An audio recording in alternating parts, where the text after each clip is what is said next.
And what I want to do is sort of highlight the nuances that exist within the communities, within the larger picture, so that, when we see a film and we see an Indian character, it's not just like, oh, Mr. Chatterjee from Gujarat.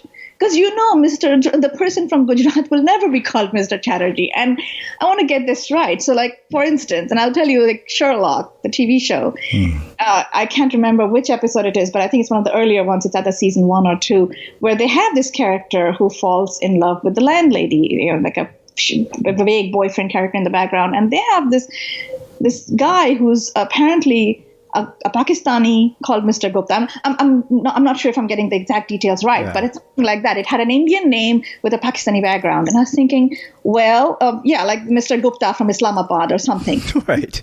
You can't do that. You have to call him something that makes sense, And so those are the things that have been bothering me for a while now, that, the details need to be right. I'm Srini Rao, and this is the Unmistakable Creative Podcast, where you get a window into the stories and insights of the most innovative and creative minds who've started movements, built thriving businesses, written best-selling books, and created insanely interesting art. For more, check out our 500-episode archive at unmistakablecreative.com.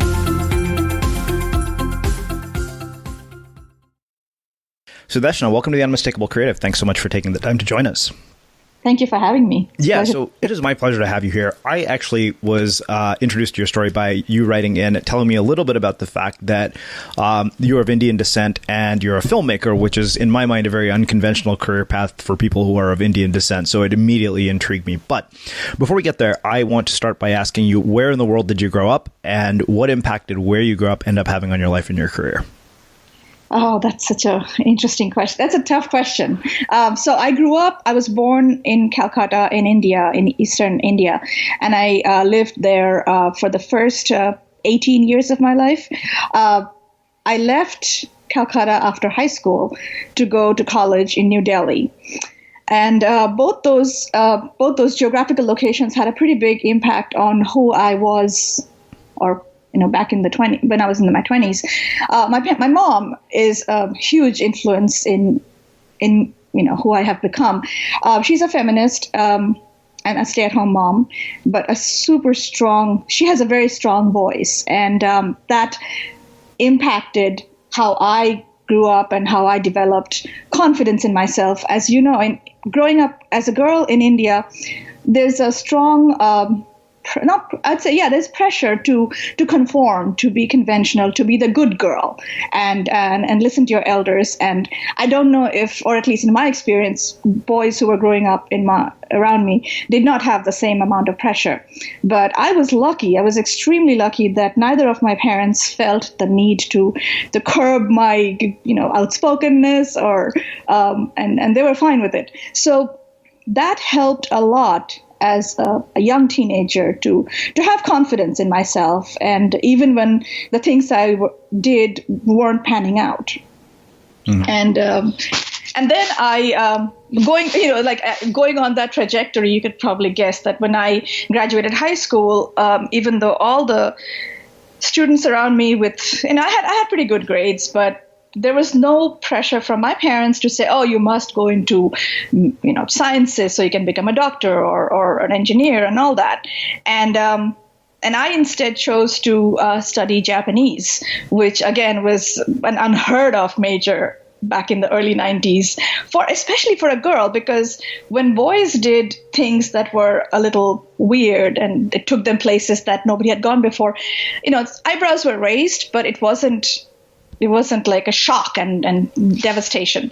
Whereas when my extended family found out through my parents that I was going to go live in New Delhi by myself at 18, there was an uproar. And first of all, what is she going to do? What kind of career is even possible with Japanese? And how can you let your daughter live so far away? And it was interesting. So, but I was happy and I was lucky to have my parents' support, and I did that. The interesting thing about living by yourself, and this is something I don't know if American teenagers and young adults realize, that we take this for granted in this country. that of course you're going to grow up, of course you're going to do your own thing, and you have to become your own person and think for yourself. For me, this was a huge privilege that I could live in a place where I make the decisions, simple things like whether I want to do laundry or not, and figuring out what's for breakfast. It's all on you, that there's no parent in the background taking care of that. As an Indian in Delhi, this was not common. And that was those 4 years. So actually those 3 years from because in India, undergrad is 3 years. And those 3 years were fundamental in shaping me in, who do I want to be? And I have chosen this unconventional path with a weird major that nobody has done before me. And how does that decide, how would that affect not only what kind of career I'll have, but what kind of person I'll be, and also who I'll be with, as my friends and close confidants and things like that. So those 3 years by myself in JNU, the university I attended, it's actually pretty well known in India. It's Jawaharlal Nehru University in New Delhi, and it's a very leftist oriented campus. The student politics was, that was the thing to do, which was amazing. And I loved being there because it makes you think. So that was the 3 years. And then the next big change that came was at the end of my undergrad, I won a scholarship to Japan through their education ministry to go live in Tokyo for a year and a half. And I had, if I had thought that the last 3 years really helped me grow and shape and think who I am and who I want to be, boy, was that, that was just the beginning.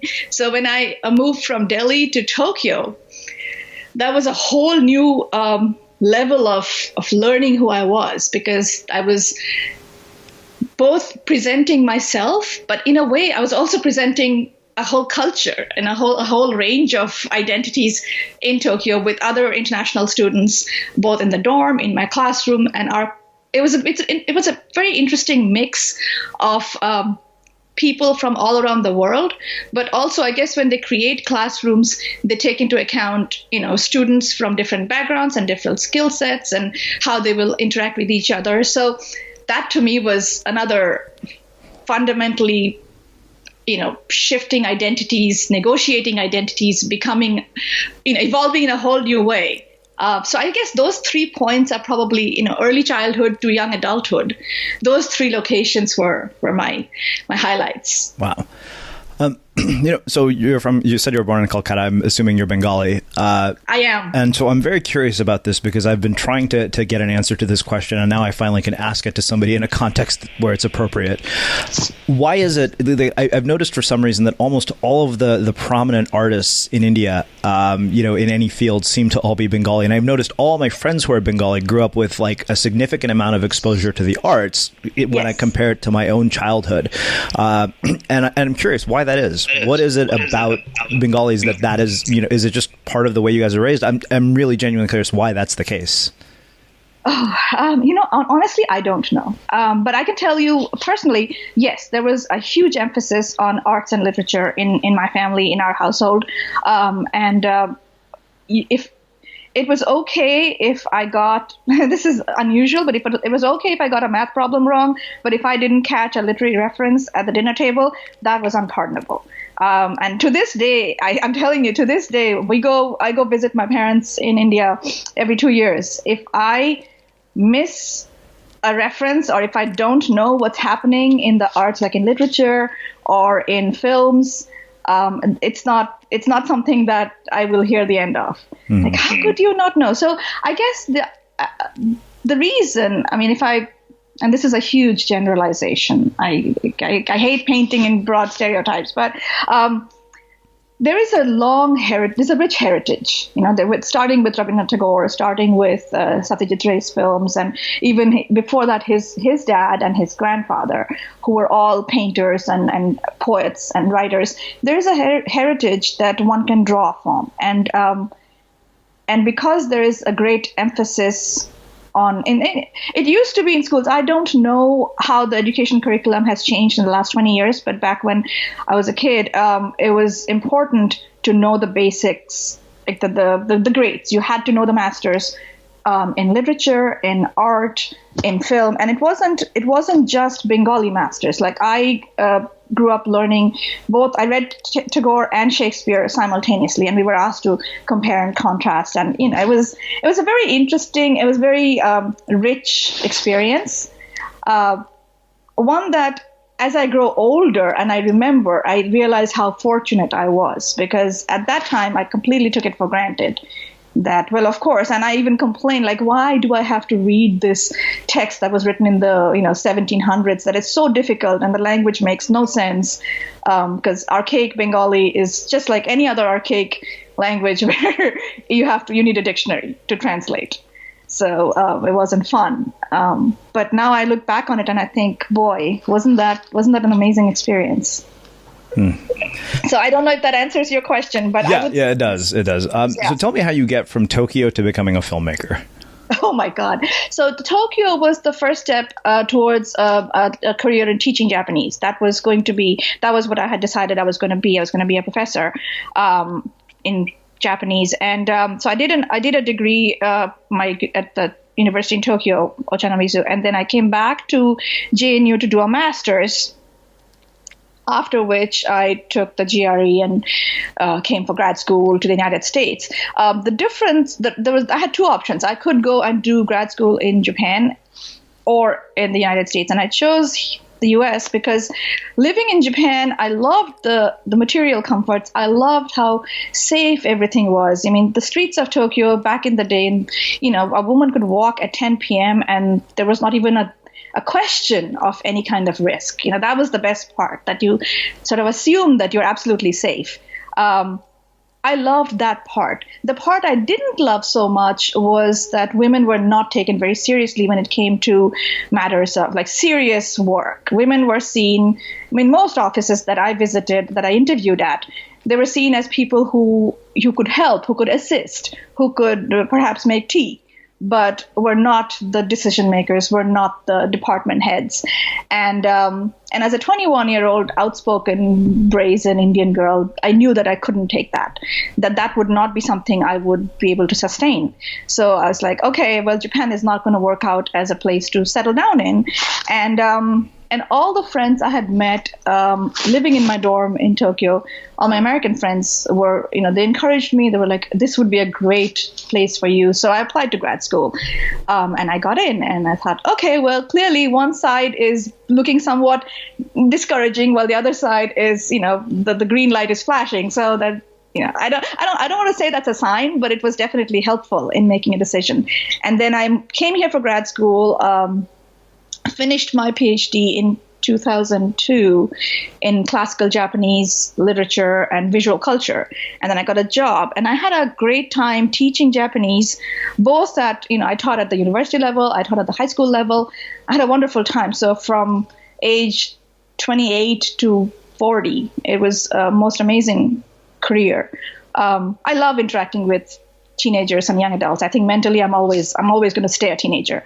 But the difference became that once I turned 40, and this is not, I don't want to call it a midlife crisis, because it wasn't something that I felt I was lacking in my life. I felt life could not be better. Everything was working out. I had a great job.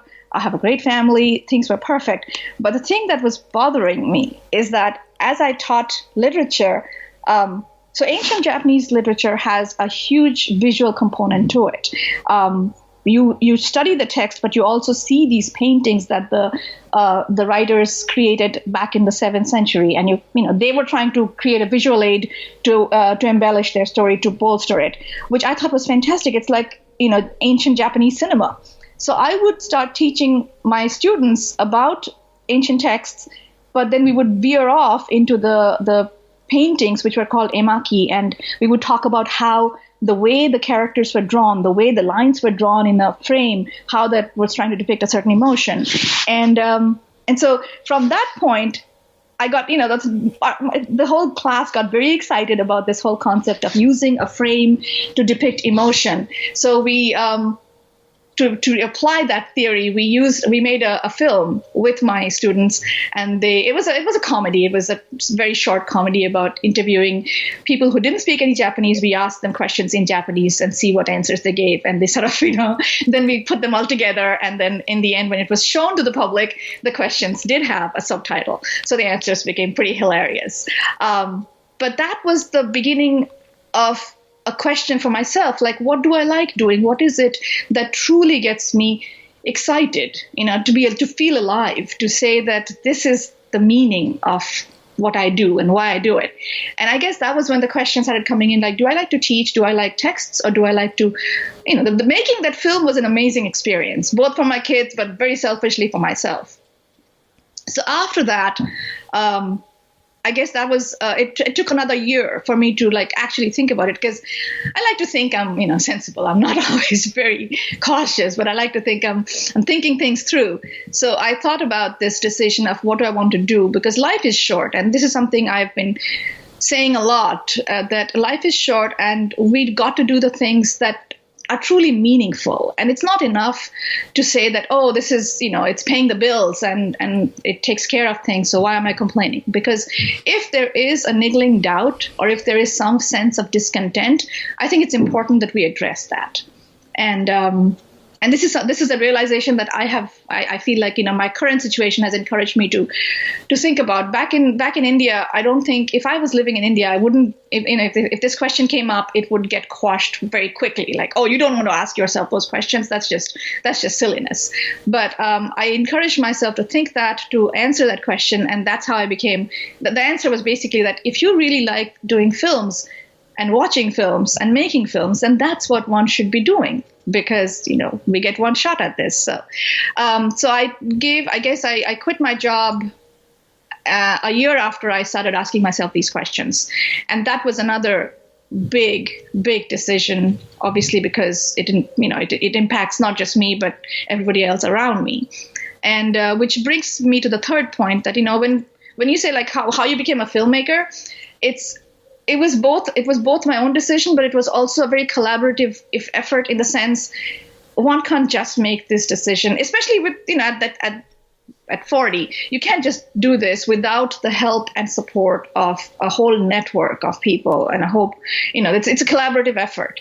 And I'm, again, super fortunate that both my husband, my kids, nobody thought it was completely crazy that all of a sudden I'm going to go from being a full-time academic to a very part-time filmmaker, because when I started making films, that's all I wanted to do. So that's all I did. And filmmaking is like a gig thing, right? It's not a steady 9 to 5. Mm-hmm. So that was a big risk. Like, are you going to be okay? Nobody ever asked me, are you going to be okay not getting up in the morning and going to work?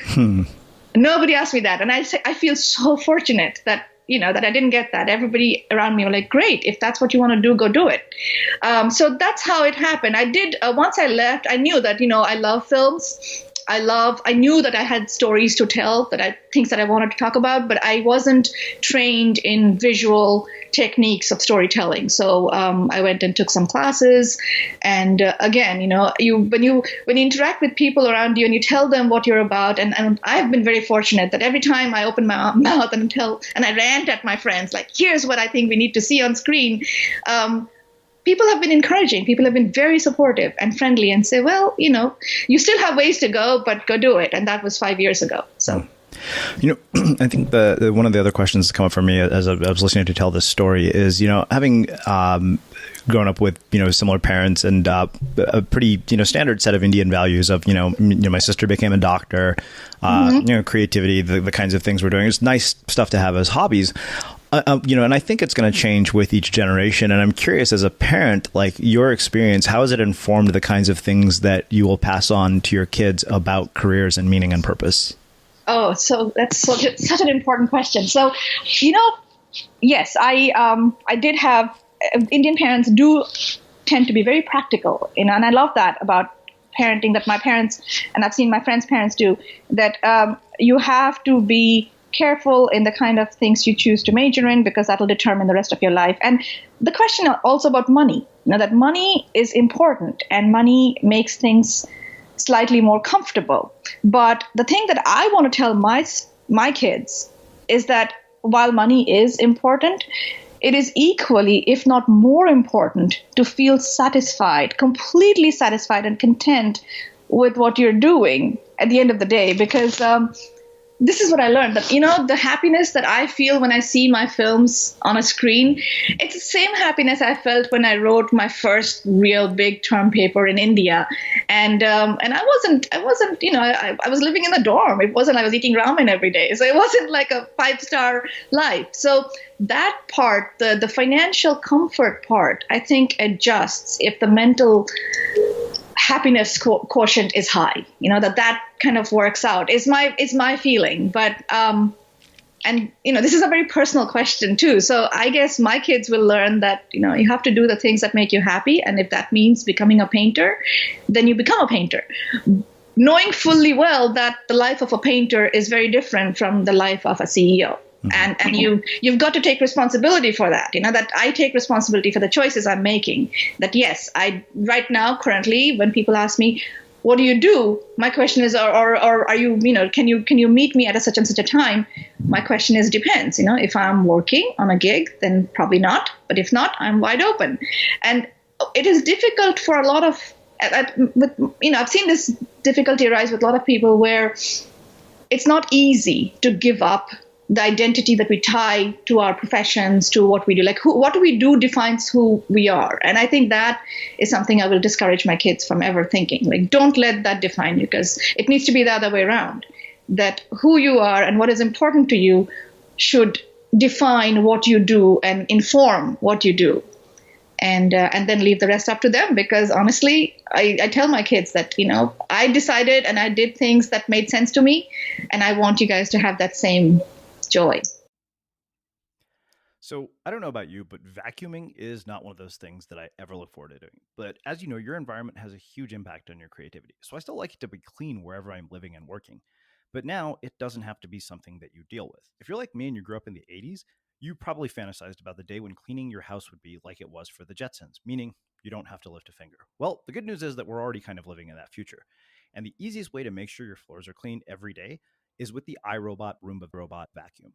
It cleans up after itself. The Clean Base automatic dirt disposal takes convenience to a new level, automatically empties its own bin into an allergen lock bag that holds 60 days of debris and traps 99% of pollen, mold, and dust mites, so you can forget about vacuuming for months at a time. Let the Roomba clean for you instead. It learns your home, finds dirt, and empties itself on its own. It's got powerful cleaning performance made effortless. Remember, if it's not from iRobot, it's not a Roomba. To learn more, go to irobot.com/unmistakable. I love that. So let's do this. Let's shift gears and let's talk specifically about the films you create. I think something that really caught my attention is what are we showing on screens, particularly when we're portraying Indian women in the media. It's interesting, that really caught my attention because, when I think about Indian filmmakers that, I've seen or even authors, people like Jhumpa Lahiri who wrote The Namesake, which, to me, that was an incredibly accurate depiction of life as an Indian American boy written by a woman. Right. And she was also willing to tackle issues that most Indian people don't ever want to admit exist. Yes. And same thing with Mira Nair. And so I'm curious, one, what are you, I'm curious what your perspective is on this and kind of how you choose to tell the stories that you tell. Jhumpa Lahiri is a great example. I loved her book. I loved Interpretive Maladies. I love The Namesake. And I think that it's that exact track. I love her writing. I love the movies. I like the book slightly more than I like the movie, I think. Yeah. But, the thing that I like in the things that interest me are, when people talk about Indians or Indian Americans as a community, the depictions are often very generalized. That there are 16 official languages in the country. It's really a mishmash of different regions and languages and cultures. There is really no one homogeneous Indian identity. And the beauty of that is there's a lot of nuance in who the Indian is. And then when that Indian immigrates to the United States, from, when we have our annual gatherings, right? everybody shows up but the background, like where they're from and how they interpret Diwali, for instance. It's a festival of lights, but the way Diwali is celebrated in Gujarat, in Western India, versus in Delhi, Northern India, or in Chennai, in Southern India, it's interpreted very differently. And what I want to do is sort of highlight the nuances that exist within the communities, within the larger picture, so that, when we see a film and we see an Indian character, it's not just like, oh, Mr. Chatterjee from Gujarat. Because the person from Gujarat will never be called Mr. Chatterjee. And I want to get this right. So, like, for instance, and I'll tell you, like, Sherlock, the TV show, I can't remember which episode it is, but I think it's one of the earlier ones. It's either season 1 or 2, where they have this character who falls in love with the landlady, like a vague boyfriend character in the background. And they have this guy who's apparently a Pakistani called Mr. Gupta. I'm not sure if I'm getting the exact details right, but it's something like that. It had an Indian name with a Pakistani background. And I was thinking, well, like Mr. Gupta from Islamabad or something. Right.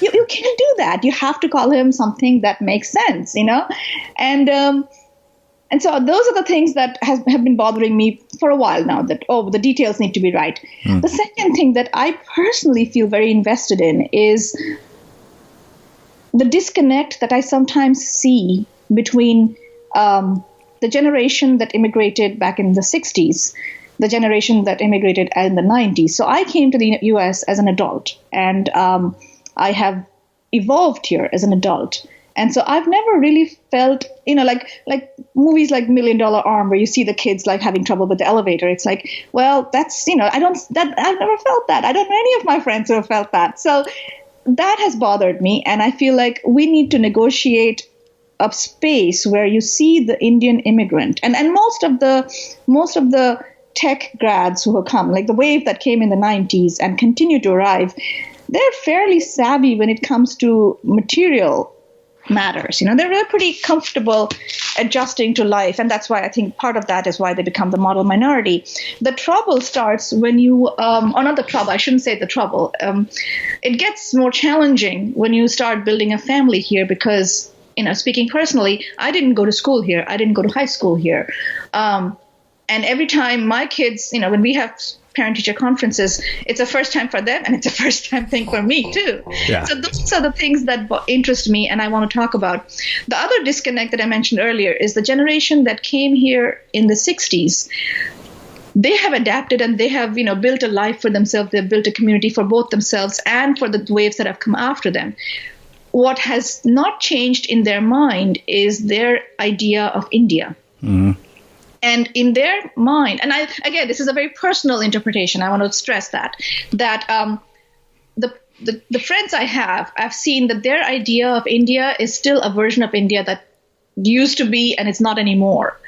And, for instance, when I bring up with my friends who are much, much older than me, that the divorce rate in India has spiked and so has the remarriage rates. And it is not at all uncommon for a woman to have more than one husband. And they often get along just fine, which is, these are things that nobody talks about. When we see movies about India, we see the same typical images. To give a very quick example, Lion, that's the image of India that you see.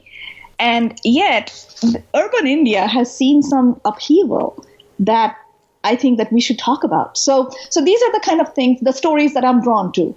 And so my most recent short that I made is about an Indian teenager who grows up here and how she is negotiating her identity. It's a constant dance that you do, right? Of who you are, who others think you should be, and the perspectives of each other and how those intersect. Sometimes they get along, sometimes they don't get along, things like that. Yeah. Wow. So many questions come from this. The part that caught my attention really was that, going through these things with your kids for the first time, like parent-teacher conferences, and it reminds me of this moment in 8th grade. There was a year, my parents are obviously, you and I are similar in age, so my parents fall into that older generation that you're talking about. Mm-hmm. And I remember in 8th grade one year, we had open house at school, and I didn't tell my parents. I conveniently forgot. And when I asked why, I said, well, you guys have accents and it's embarrassing because we live in Texas, which is so silly. And they were so hurt by that. And yet, I think they, now looking back, they understand it. It's, and I remember thinking to myself, like, what kind of shithead of a kid would say something like that? and I'm really curious. You being in the next generation after my parents, what have been the things that have surprised you compared to your own growing up, and what have been those first time experiences that have shocked you? I mean, my other one was my dad needing to understand how important it was to be popular. When my sister came through, they got it. They're like, oh, we've been through all this nonsense before. So I always feel like with immigrant parents, the first child is an experiment. Oh, I couldn't agree more. Yes, my older son knows that I'm more hands-on with my older one because I'm learning as he's learning. So he's almost 15 now, so he finally gets that, okay, this is not something I should just get used to this. My mom right. a whole bunch of questions and just show up and nosy around because she's learning herself. But I'll tell you the biggest learning point that I remember is when my older son started kindergarten, years ago. See, I went to school in India where your parents never go to school. Like, they would drop me off and they would pick me up. And that was that. I can't remember a time when my mother or my father actually came inside and actually, showed up in the classroom and talked to the parents. We had what they call sports day or field day. That was an annual event, and that was the time when they would come and participate, and that was it.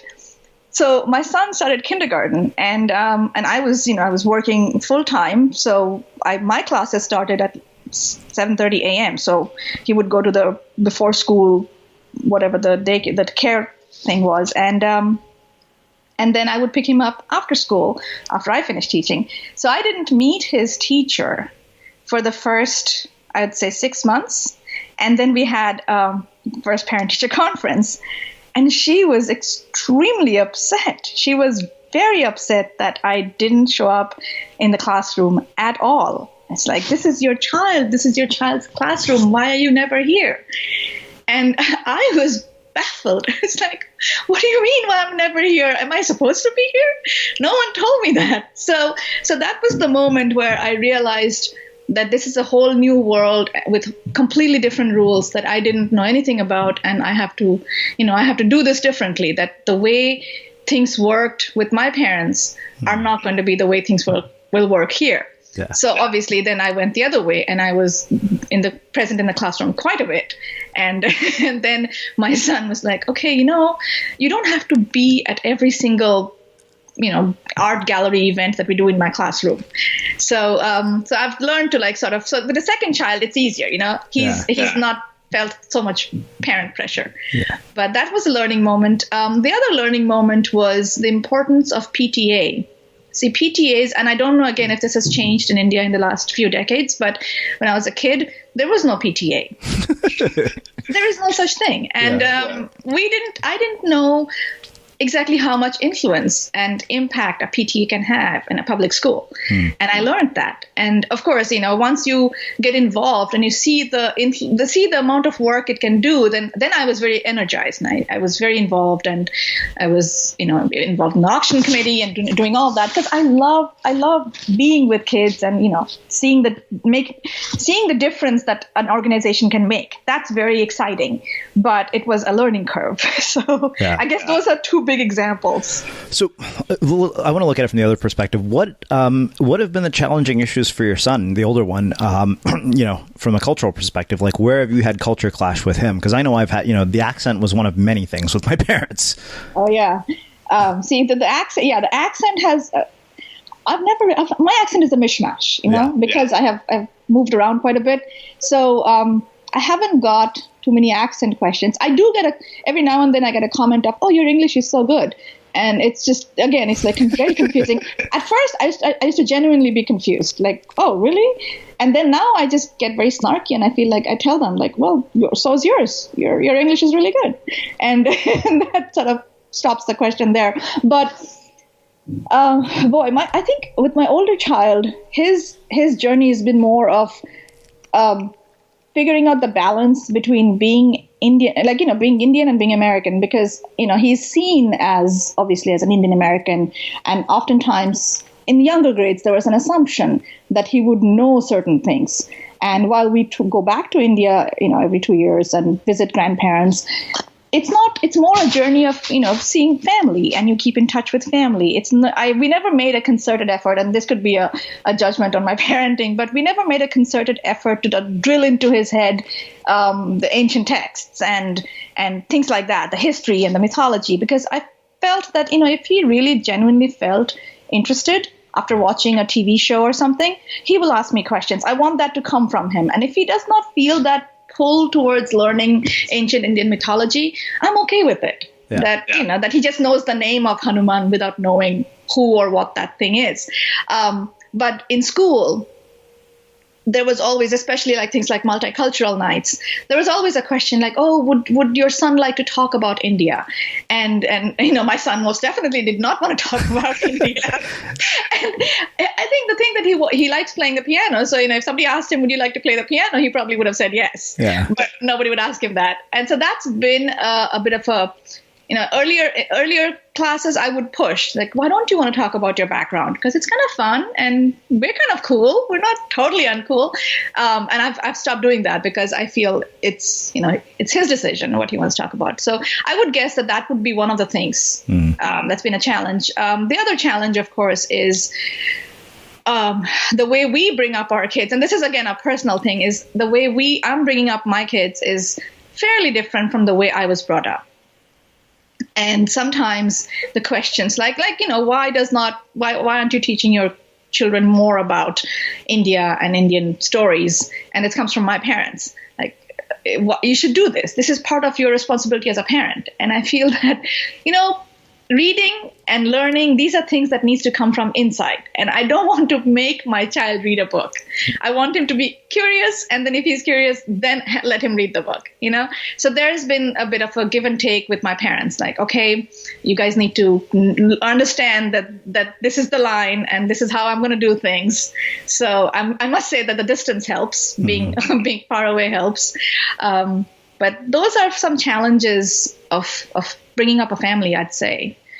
I'm trying to think. Does that answer what you were asking? Yeah. It actually raises another question, which I think will segue perfectly into what I want to talk about next. But do you ever think about the notion of losing heritage as a byproduct of this? Because, my parents taught me to speak Telugu. I have not spoken to them in Telugu probably in the better part of 10 years. They ask me something in Telugu, I respond in English. The only person I ever speak to in Telugu is my grandmother. I see her once every 10 years. And I can tell you there are a lot of things that I'm not going to do. I'm not going to be religious because I find it time consuming. A lot of traditions that I know are going to be lost as a byproduct of just kind of who I am as a person. And they're not going to get passed on. And I'm curious if that crosses your mind in this process at all, especially as somebody who makes films, which I see in a lot of ways as a form of preserving heritage.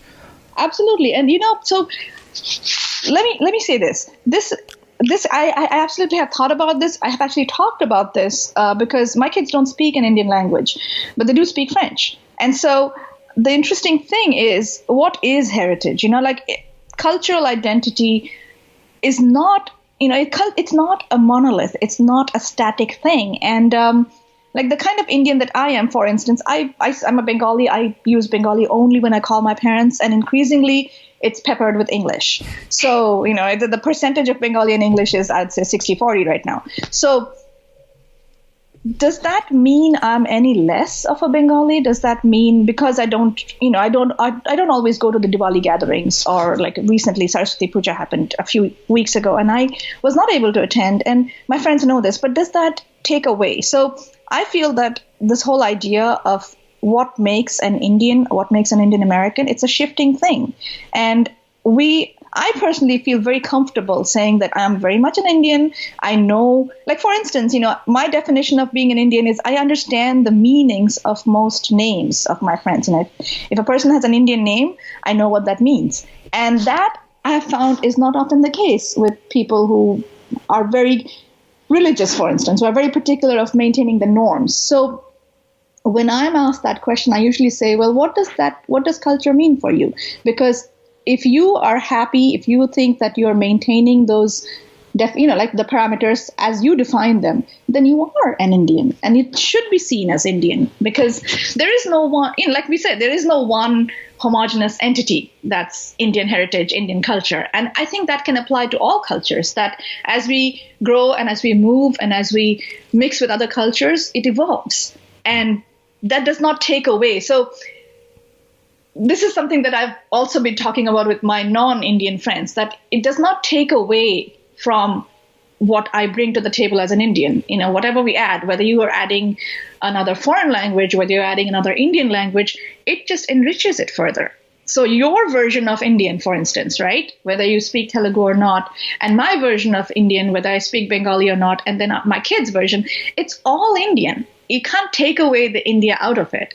What it is, it's a whole new version. And that is exciting, because when my son goes to a third country and presents his perspective of growing up as an Indian American, it just enlarges the spider web. The network just gets more and more. And the more we have people becoming familiar with things, doesn't matter what it is, it's a variation of the same theme sort of thing.